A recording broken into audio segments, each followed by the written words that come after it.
દાદાનું બુલડોઝર ડિંડોલી વિસ્તારમાં આવેલ ભેસ્તાન આવાસમાં ફિરોઝ ખાનના ગેરકાયદેસર ઓફિસ પર ફેરવાયું। 4 જેટલા ગંભીર ગુનાનો આરોપી હતો ફિરોઝ ખાન। ડિંડોલી ભેસ્તાન આવાસ સી બિલ્ડિંગના પાર્કિંગમાં ગેરકાયદેસર રીતે ઓફિસ ઊભી કરાઈ હતી। વિસ્તારમાં પોતાનો ધાક જમાવતો હતો અસામાજિક તત્વ ફિરોઝ ખાન। સુરત મહાનગરપાલિકા સહિત ડિંડોલી પોલીસ કર્મચારી રહ્યા હાજર। ડિંડોલી પોલીસ દ્વારા ફિરોઝ ખાનનું ગેરકાયદેસર ઓફિસનું ડિમોલિશન કરી શાન ઠેકાણે લાવી। આજરોજ સુરત શહેરના ડિંડોલી પોલીસ સ્ટેશન વિસ્તારમાં જે ભેસ્તાન આવાસ છે એમાં ગેરકાયદેસર રીતના કબજો કરી અને બેસેલા એક વ્યક્તિ ફિરોઝ ખાન વિરુદ્ધ કાર્યવાહી કરવામાં આવેલ છે। એણે પોતાના ઘરની બાજુમાં જે પાર્કિંગ હોય છે પાર્કિંગ ઉપર પાર્ટીશન બનાવીને એક ઓફિસ બનાવી દીધી હતી અને આસપાસના લોકો ઉપર આવી રીતના પ્રભાવ પાડી અને રંજાડતો હતો, લોકોને હેરાનગતિ કરતો હતો। આ ઉપરાંત એણે સામે એક ઝૂંપડા પણ નાનું બનાવી દીધું હતું।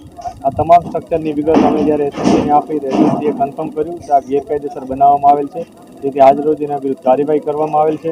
એણે ગેરકાયદેસર જે ઓફિસ હતી એમાં બેસી અને પોતાનો અડ્ડા ટાઈપ બનાવી લીધું હતું, લોકોને પરેશાન કરતો હતો, એવી લોકોની પણ રજૂઆત મળી હતી।